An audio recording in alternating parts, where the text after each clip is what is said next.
Assalamualaikum warahmatullahi wabarakatuh. Kembali bersama saya, Falinah Yarinisa, dalam MOOC, implementasi dari self-healing. Kali ini kita akan belajar teknik sederhana dari self-healing itu seperti apa sih? Seperti yang kita ketahui ya, definisi umum dari self-healing adalah bagaimana kita sebagai individu sebenarnya punya daya, punya kemampuan untuk beradaptasi, untuk menjadi individu yang mandiri, yang tegar ketika menghadapi segala sesuatu yang di luar prediksi kita, di luar rencana kita, dan kita punya mekanisme coping ya untuk bangkit, untuk menjadi lebih baik, untuk bisa sembuh dari trauma sebelum pada akhirnya kita mungkin membutuhkan bantuan lanjut dari tenaga profesional. Self healing ini bentuknya macam-macam sekali ya teman-teman. Artinya bukan hanya satu strategi saja, tapi kita bisa mengkombinasi antara satu strategi dengan strategi yang lainnya. Kita akan sama-sama belajar pada pertemuan kali ini. Untuk memulainya, mungkin saya akan mengutip salah satu quotes dari tokoh psikologi kepribadian yaitu Carl Jung, di mana beliau memiliki pandangan bahwa segala sesuatu yang sedikit asalkan bermakna akan jauh lebih baik daripada segala hal yang banyak di dunia ini tapi tidak ada maknanya. Sepertinya ini menarik sekali ya. Artinya ketika kita menghadapi suatu kondisi yang tidak menyenangkan, kita akan selalu punya kesempatan untuk memikirkan hal-hal kecil yang sebenarnya bermakna, yang sebenarnya penting untuk kita, yang sebenarnya berharga untuk kita, tapi seringkali luput, seringkali terlupakan karena kita fokus sama hal-hal yang tidak menyenangkan itu. Oleh sebab itu, salah satu self healing yang bisa kita terapkan sederhana dalam hidup kita adalah yang pertama, find your happiness booster. Artinya temukan dulu nih kebahagiaan apa yang bisa kita ingat ketika dalam situasi sulit. Sebenarnya nggak mudah ya untuk menghadirkan memori-memori bahagia ketika kita sedang terpuruk, tapi itu bukan hal yang tidak mungkin kita lakukan. Jadi tidak jarang ya kita menghadapi kejenuhan, misalnya dalam menunggu, bosan dengan rutinitas kita, merasa sendiri dan kesepian, dan juga beberapa hal lainnya. Nah, apa nih yang bisa menjadi happiness booster atau aktivitas-aktivitas ringan yang mampu menghadirkan manfaat ini di masa sekarang dan masa depan? Nah, teman-teman nih yang tahu gitu ya, misalnya kalau saya ketika dulu ya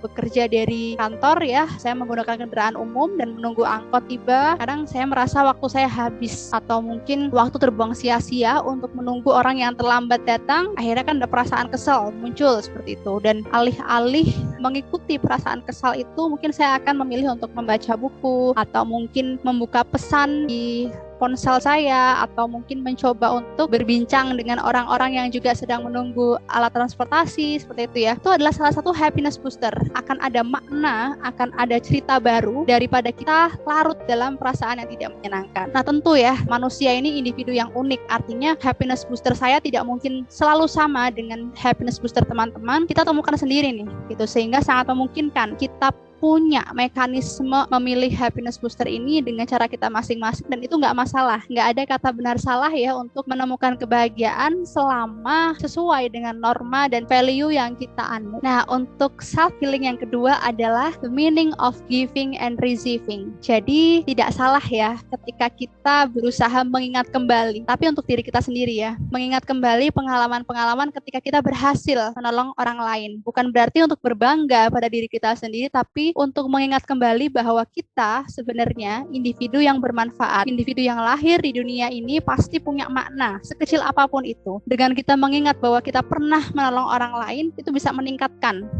kepercayaan diri kita, meningkatkan bahwa kita bermakna loh buat orang lain. Dengan kita menolong orang lain, kita bisa mungkin menyelamatkan sedikit atau sebagian besar hidupnya. Dengan kita mengingat kembali pengalaman menyenangkan itu juga akan meningkatkan mood kita juga ya untuk menjalani apa yang kita hadapi hari ini. Jadi nggak masalah ya teman-teman ya ketika mengingat hal-hal yang menyenangkan, seperti kita bisa menolong orang lain, atau mungkin sebaliknya ya ketika kita bisa mendapatkan pertolongan yang tidak kita sangka-sangka dari orang yang bahkan nggak kita kenal sama sekali. Nah, kalau kita bisa mengingat itu, sebenarnya akan meningkatkan rasa syukur kita juga. Oh iya ya, dalam fase hidup yang ini aku ingat ketika mengalami hal berat tiba-tiba ada orang yang nolong gitu. Atau mungkin pernah suatu ketika saya di negara antah berantah ya, kehilangan dompet karena kelalaian saya gitu ya. Saya pikir saya sudah udah akan kehilangan segalanya gitu ya, paspor, sejumlah uang, dan juga KTP luar negeri, KTP Indonesia juga gitu. Saya pikir wah ini udah benar-benar akhir nih. Tapi ternyata tidak disangka-sangka gitu. Ada orang yang memberikan informasi bahwa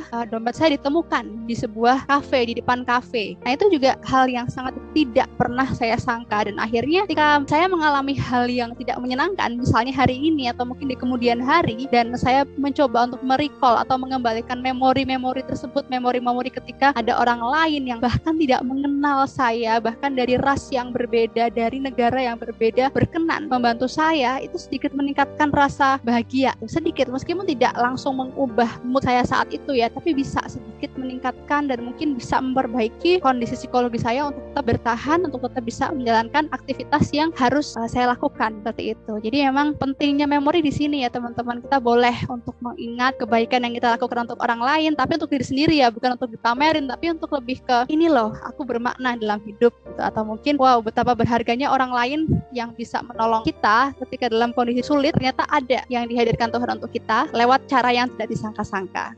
Selanjutnya, self healing yang ketiga adalah learning from painful experience atau belajar dari pengalaman yang tidak menyenangkan. Kok bisa learning from painful experience menjadi cara kita untuk bangkit lagi gitu ya?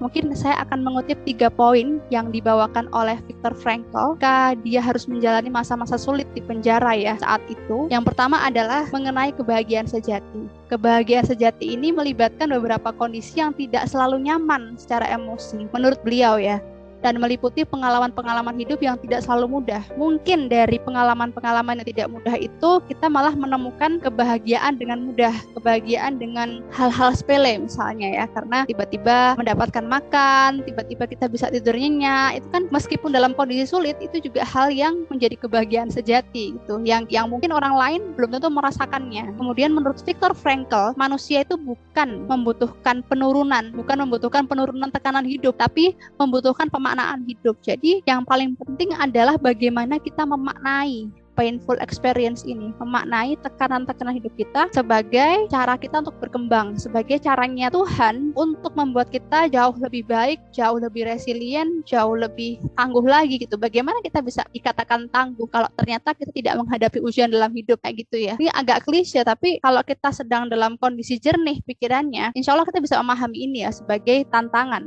memahami hal-hal berat dalam hidup kita sebagai tantangan, sebagai ujian, sebagai macam teka-teki yang harus kita lewat, entah diri sendiri kita atau mungkin kita juga melibatkan orang-orang terdekat kita, mungkin keluarga, pasangan, sahabat, kolega. Kemudian kemampuan kita untuk bertahan dalam masa-masa sulit itulah yang membuat kita tidak melewatkan kesenangan begitu saja tanpa makna. Jadi ketika dalam masa sulit, kita akan lebih menghargai hal-hal kecil yang kita lewati. Seperti itu. Oh iya, nih hal yang menyenangkan loh, tetap ada meskipun dalam masa sulit gitu ya. Hal-hal sulit itulah yang membuat kita bersyukur untuk hal-hal sederhana yang sebenarnya istimewa. Nah ini ya, mungkin kita bisa merenungkan kembali.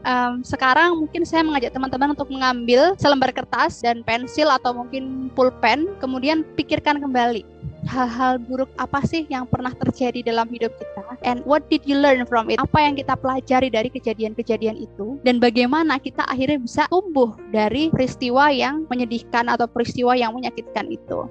Ini mungkin sedikit sulit ya, tapi coba luangkan waktu 15-30 menit untuk melakukan refleksi melalui kejadian yang tidak menyenangkan ini, apa yang kita pelajari dan bagaimana akhirnya kita bisa tumbuh. Kita akan tahu nanti kerangkanya seperti apa, sehingga ketika nanti di kemudian hari kita menjalani hal-hal sulit, kita bisa menggunakan mekanisme yang sama. Nah, untuk self healing yang berikutnya adalah kita mengenalnya dengan expressive writing therapy atau terapi menulis ekspresif ya. Dan ini bisa dimulai kapan saja. So let's try to remember ya. Yang pertama, ini ada salah satu penelitian ya dari Jamie Penbaker dari University of Texas yang telah menghasilkan penelitian mengenai manfaat coping stress, manfaat menanggulangi stres melalui menulis. Memang ini tidak dapat digeneralisasi bahwa semua orang yang menulis pasti akan sembuh. Tidak bisa seperti itu ya. Tapi penelitiannya mengatakan demikian. Artinya ada peluang gitu untuk semua orang bisa menuangkan apapun yang ingin diceritakan dan mungkin tidak bisa disampaikan lewat lisan, tapi bisa disampaikan melalui tulisan. Jadi yuk kita luangkan nih sekitar 15-20 menit untuk menuliskan upsetting or traumatic experiences, pengalaman yang tidak menyenangkan, pengalaman traumatis apa yang saat ini atau dulu pernah terjadi dan mungkin belum selesai. Coba diceritakan dan juga mencakup 4 poin yang ada di sini gitu ya. Apa sih yang sebenarnya kita pikirkan saat itu dan apa sih yang sebenarnya kita rasakan? Kemudian dampaknya apa terhadap diri kita, terhadap orang-orang yang kita sayangi. Kemudian ajak diri kita untuk menyentuh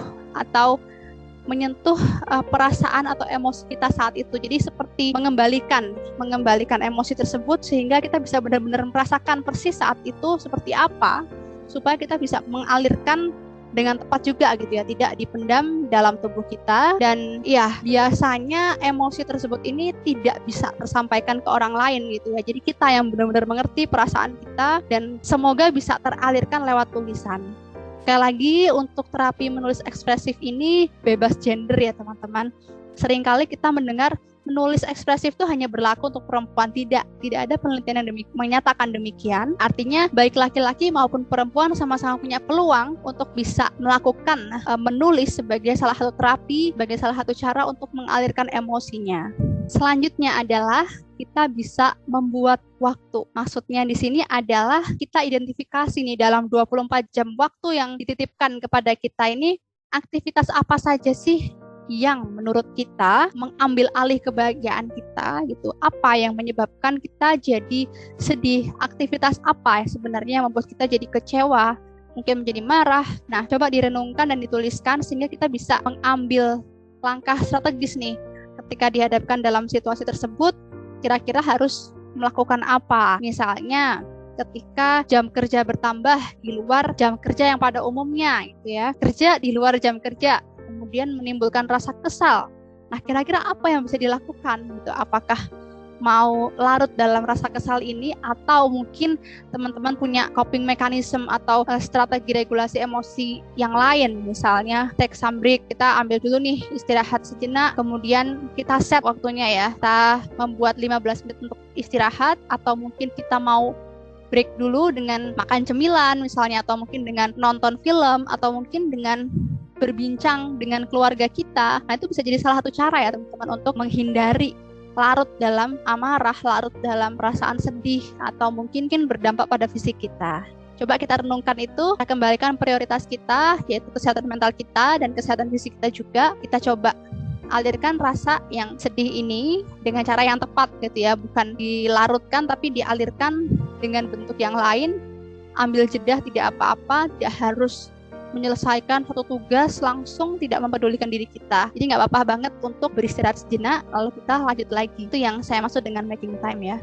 Oke, mungkin demikian yang bisa saya sampaikan mengenai langkah self-healing sederhana yang relate dengan kehidupan kita sehari-hari ya. Dengan bahasa yang lebih umum ini, harapannya teman-teman yang bergabung dalam MOOC ini juga bisa langsung menerapkannya nih. Kan tidak banyak teori ya, tapi lebih banyak implementasinya seperti apa, bisa kita lakukan bersama mulai hari ini, esok, dan seterusnya. Oke, terima kasih. Sampai ketemu di episode berikutnya bersama saya. Sampai jumpa dan Assalamualaikum warahmatullahi wabarakatuh.